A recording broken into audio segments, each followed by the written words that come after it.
October 21st. The things are getting restless, but their restraints still serve. I stopped by Larry's place this morning to suggest that he answer to the name Lucky if so addressed by any woodsy denizen in his wanderings. This necessitated my giving him a little background concerning speculations as to his status. He's agreed to be even more circumspect in his comings and goings. I filled him in on all the rest, too, since I considered us partners. Everything, that is, for Linda Enderby's true identity. I was loath to destroy his illusions concerning the genial old lady whose company had given him such pleasure.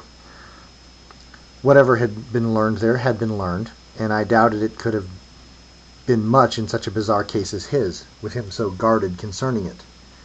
And letting him live a little longer with his fond memory of the visit did not seem much in the way of risk-taking. I resolved to wait a few days before revealing the deception. "Hear anything more about the police and their search?" I asked. "They're still questioning, but they seem to have questioned everyone, and now they've started searching fields along the way. I think the latest theory is that the officer might have been thrown from his horse, which did make it back to their stables. I guess he didn't wash up. Maybe he made it out to sea. Possibly. I'm sure they'd be looking at any wash-ups pretty closely. I wonder what this beating of the bushes might mean to the Count if they go very far afield. I'll bet if you check today you'll find he's moved." "So you think he has another place too?" "Of course, that's his style. And he has the right idea. Everyone should have a place to run to. You can never be too careful." "Do you?" He smiled. "I hope you do too," he said. When I smile, no one can tell. I went looking for Greymalk then, to see whether I could persuade her to climb down into the crypt for me again, but she wasn't anywhere about. Finally, I gave up and wandered over to Rastov's place. Quicklime wasn't readily available either, and I began rearing up and peering in windows. I spotted Rastov himself, slouched in a chair, vodka bottle in one hand, what might be his icon clutched to his breast with the other. Something stirred on the windowsill, and I realized it to be my erstwhile partner. Quicklime raised his head, stared at me, then gestured with his head toward the adjacent room. At that, he slid from the sill and was gone. I made my way back to the near window of that room, which was open slightly. Moments later, he emerged. "Hi, Quick," I said. "How's it going?" "Sometimes I wish I were back in the fields again," he replied. "I'd be getting ready for a long winter's sleep." "Bad night?" "I got out just in time. He's at it again, drinking and singing sad songs. He could get us into a lot of trouble when he's had too much. He'd better be sober for the big night." "I should hope so." We went off toward the rear of the place. "Busy?" he asked me. "Believe it. Listen, Snuff, the boss doesn't tell me everything, and Nightwind said, just a day or two back, that there are divinatory ways for discovering someone's an opener or a closer. Is that true?" "He's right," I said, "but they're unreliable before the death of the moon. You really have to have some juice to make them work." "How soon after?" "Several days." "So people could be finding out everyone's status pretty soon?" "Yes, they will. They always do. That's why it's important to finish any mutual business before then. Once the lines are drawn, your former partners may be your new enemies." "I don't like the idea of having you or Nightwind for an enemy." "It doesn't follow that we have to kill each other before the big event. In fact, I've always looked on such undertakings as a sign of weakness." "But there's always some killing." "So I've heard. Seems a waste of energy, though, when such things will be taken care of at the end anyhow." "And half of us will die in the backlash from the other half's winning." "It's seldom a 50-50 split of openers and closers. You never know what the disposition will be, or who will finally show up. I heard there was once an attempt where everyone withdrew on the last day. Nobody showed. Which was wrong, too. Think of it. Any one of them, with guts enough, could have had it his own way." "How soon till word gets out, Snuff?" "Pretty soon. I suppose someone could be working on it right now." "Do you know?" "No. I'll know soon enough. I don't like knowing until I have to." He crawled up onto an old tree stump. I sat down on the ground beside him. "For one thing, it would interfere in my asking you to do something just now." "What," he said, "is it?" "I want you to come back with me to the crypt and check it out. I want to know whether the Count's still there." He was silent, turning in the sunlight, scales shimmering. "No, he said then. "We don't have to go." "Why not?" "I already know that he's not there." "How do you know this?" "I was out last night," he said, "and I hung myself in a plum tree where I'd learned Needle frequents when he feeds. When he came by I said, 'Good evening, Needle.' 'Quicklime, is that you?' he answered. 'Indeed,' I replied, 'and how go your farings?' 'Well, well,' he said, 'and your own twisting ways?' 'Oh, capital,' I answered. 'I take it you have come to feed?' 'Yes, I always come here last, for these plums are my favorite, and put a fine end to a harvesting of bugs. I prefer saving the best for last.' 'As it should be,' I said, 'with all endeavors. Tell me,' for I was wise in these ways now, having lived with Rastov, 'have you ever sampled the long fallen plums, those which look wrinkled, ruined, and unappetizing?' 'No,' he replied, 'that would be silly, when so many good ones still hang upon the tree.' 'Ah,' I told him, 'but looks may be deceptive, and good is certainly a relative term.' 'What do you mean?' he asked. 'I too enjoy the fruits,' I said, 'and I have learned their secret. Those over yonder on the ground are far better than those which hang yet upon the limbs.' 'How can that be?' he said. 'The secret is that as they lie there, cut off forever from the source of their existence, they draw upon their remaining life to continue a new kind of growth.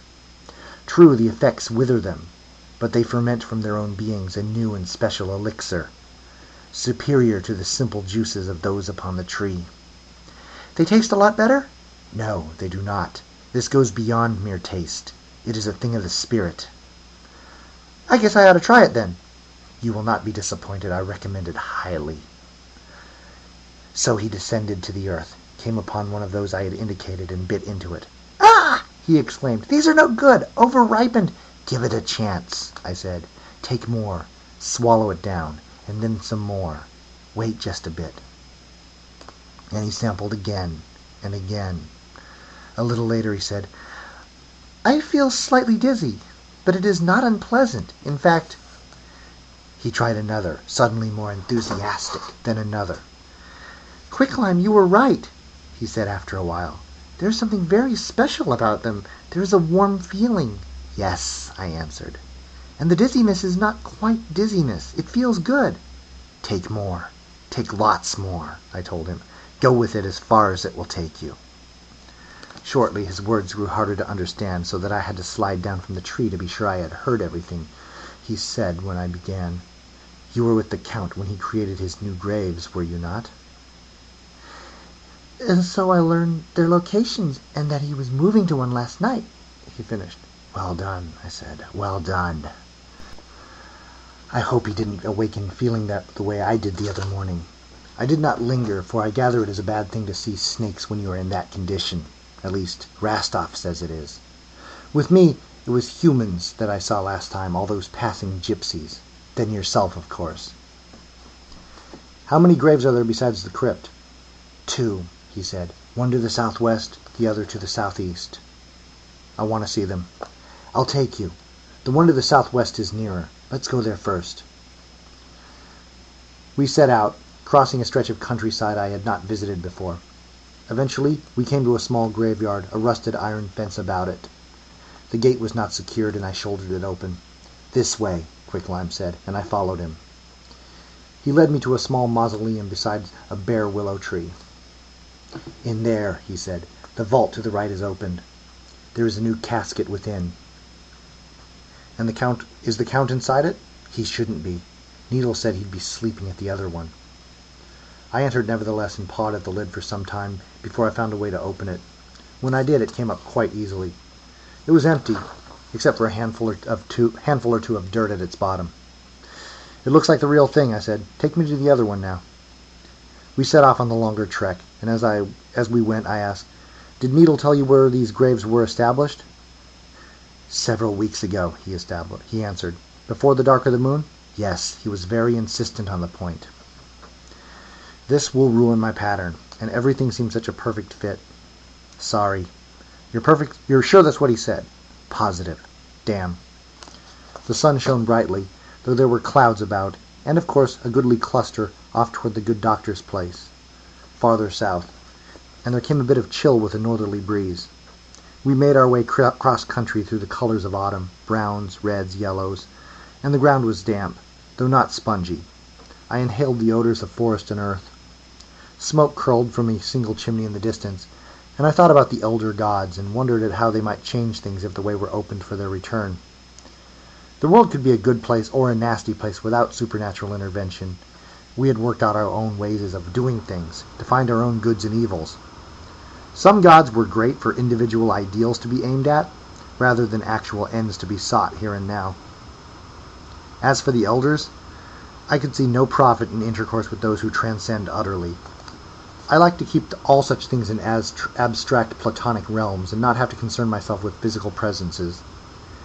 I breathed the smells of wood smoke, loam, and rotting windfall apples, still morning-rimed, perhaps in orchard shade, and saw a high-calling flock veeing its way to the south. I heard a mole burrowing beneath my feet. "Does Rastov drink like that every day?" I asked. "No," Quicklime replied. "He only started on Moon Death Eve." "Has Linda Enderby visited him?" "Yes, they had a long talk about poetry and someone named Pushkin." "Do you know whether she got a look at the Al-Hazred icon?" "So you know we have it." "No, drunk or sober, he wouldn't show it to anybody till its time of need." "When I was looking for you earlier, I saw him holding what looked like an icon. Is it on wood, about 3 inches high and 9 inches long?" "Yes, and he did have it out from its hiding place today. Whenever he feels particularly depressed, he says that it cheers him up to go to the shores of Hali and consider the enactments of ruin, and then to contemplate the uses he has for it all." "That could almost be taken as a closer's statement," I said. "I sometimes think you're a closer, Snuff." Our eyes met, and I halted. "At some point, you have to take a chance." "I am," I said. "Damn, we're not alone then." "Let's keep it quiet," I said. "In fact, let's not speak of it again." "But you can at least tell me whether you know if any of the others are." "I don't," I said. I started forward again. A small plunge taken, a small victory grasped. We passed a pair of cows, heads down, munching. A small roll of thunder came from the good doctor's direction. Looking left, I could make out my hill, which I'd named Dog's Nest. "Is this one farther south than the other?" I asked, as we turned onto a lane which led in that direction. "Yes," he hissed. I kept trying to visualize the pattern tugged in new directions by these new foci of residence. It was irritating to keep finding and losing candidates for center. It almost seemed as if the forces were playing games with me, and it was especially difficult to keep surrendering ones that seemed eminently appropriate. At last our way took us to what seemed like somebody's family plot, only the family it belonged to was long gone. A collapsed building lay on a nearby hilltop. Barely a foundation, really, was what remained. And I saw that the remains of the family had been adopted, when Quicklime led me into the overgrown graveyard, all but the eastern side of its fence fallen, and that side atilt. He led me along tall grasses to a great stone slab. There were signs of recent digging about the perimeter it had covered, and the stone had been raised and offset to the side, leaving a narrow opening through which I knew I must squeeze. I stuck my nose inside and sniffed. Dust. "Want me to check it out?" Quicklime said. "Let's both go down," I replied. "After this walk, I at least want to look." I went through and descended a series of uneven steps. There was a puddle at the bottom, and I stepped over it. There were others about too, and I couldn't avoid them all. It was dark, but eventually I made out an open casket set up in a raised area. Another had been moved aside to make room for it. I approached to sniff about the thing. What odors I might have sought, I'm not sure. The Count had been scentless on the night we had met. A very disconcerting thing to one of my temporary and olfactory equipment. As I drew nearer and my vision cleared, I wondered why he left the lid open. It seemed most inappropriate for one of his persuasion. Rearing up, I placed a forepaw on the casket side and looked down into the interior. Quicklime nearby said, "What is it?" and I realized that I had made a small woofing sound. "The game has grown more serious," I answered. He climbed up to the ledge, then mounted the end of the casket where he hovered, looking like Pharaoh's headdress. "Oh my," he said then. A skeleton lay within, atop a long black cloak. It still had on a suit of dark garments, somewhat in disarray now, opened in front. Splitting the sternum was a large wooden stake, angled slightly, passing far down, missing the backbone to the left. There was considerable dry dust within and without. "Looks like the new site wasn't as secret as he'd thought," I said. "Wonder whether he was an opener or a closer," Quicklime said. "I'd have guessed opener," I said, "but I suppose we'll never know. Who do you think nailed him?" "I've no idea yet," I said, lowering myself and turning away. I squinted into nooks and fissures then. "See Needle anywhere about?" "No. You think they got him too?" "Could be. If he turns up, though, he'll certainly bear questioning." I climbed the stair and emerged into light. I started walking back. "What happens now?" Quicklime asked. "I have to make my rounds." "Do we just go on and wait for it to happen again?" "No. We exercise caution." We slithered and trotted back to our own area. Jack was out, and I took care of business about the house and went looking for Greymalk to fill her in on the latest. Was surprised to encounter Jack engaged in conversation with Crazy Jill on her back step. He had in his hand a cup of sugar which he had presumably just borrowed. He ended the conversation and turned away as I approached. Greymalk was nowhere about. Jack told me as I walked him home that we might ride into town for supplies of a mundane nature sometime soon. Later, when I was out front, still looking for Greymalk, when the great detective's coach passed, him still in his Linda Enderby guise, our eyes met and held for several long seconds. Then he was gone. I went back inside and took a long nap. I awoke near dusk and made the rounds again. The things in the mirror were still clustered and pulsing lightly. The flaw appeared slightly larger, though this could have been a trick of memory and imagination. I resolved to call it to Jack's attention soon, however. Eating and drinking and passing outside then, I sought Greymalk once more. I found her in the front yard doing catnappery on the steps. "Hello. Looked for you earlier," I said. "Missed you." She yawned and stretched, cleaned her shoulders. "I was out," she responded, "checking around the church and the vicarage." "Did you get inside?" "No. Looked into every opening I could, though." Learn anything interesting?" "The vicar keeps a skull on the desk in his study." "Memento mori," I remarked. "Churchmen are sometimes big on that sort of thing. Maybe it came with a place as part of the furnishings." "It's resting in the bowl." "The bowl?" "The bowl. The old pentacle bowl they talk about." "Oh." So I'd been wrong in assigning that tool to the good doctor. "That accounts for an item." Then, disingenuously, "Now, if you can tell me where the two wands are," I said. She gave me a strange look and continued grooming herself. "And I had to climb the outside of the place," she said. "Why?" "I heard someone crying upstairs, so I made my way up the siding and looked in what seemed the proper window. I saw a girl on the bed. She had on a blue dress, and there was a long chain around her ankle. The other end was attached to the bed frame." "Who was it?"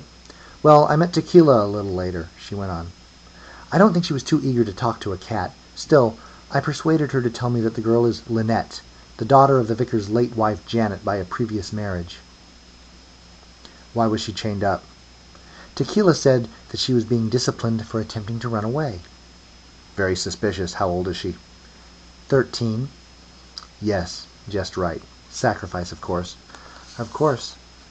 "What did you give her for the information?"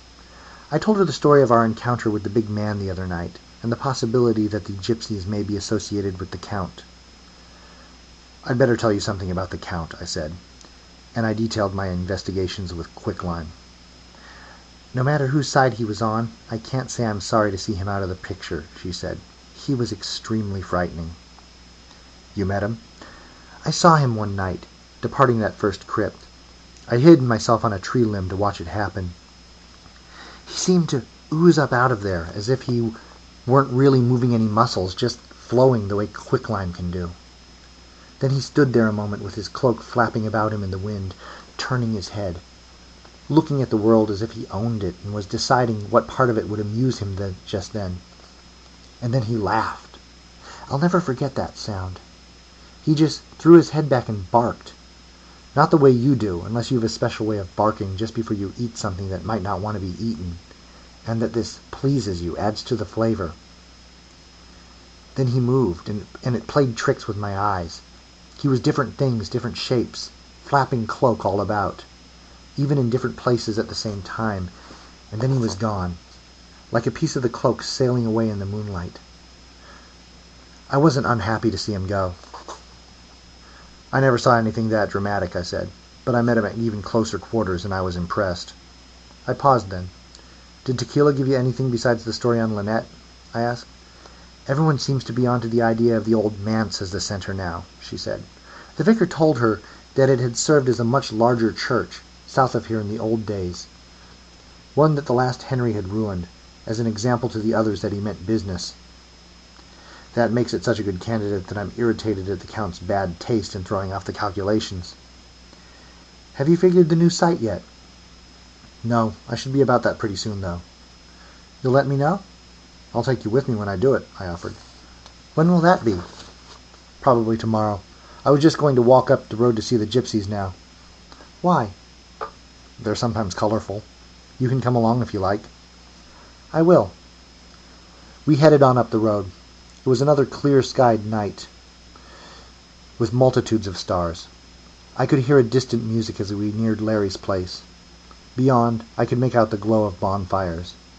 As we continued, I could distinguish the sounds of violin, guitar, tambourine, and a single drum within the music.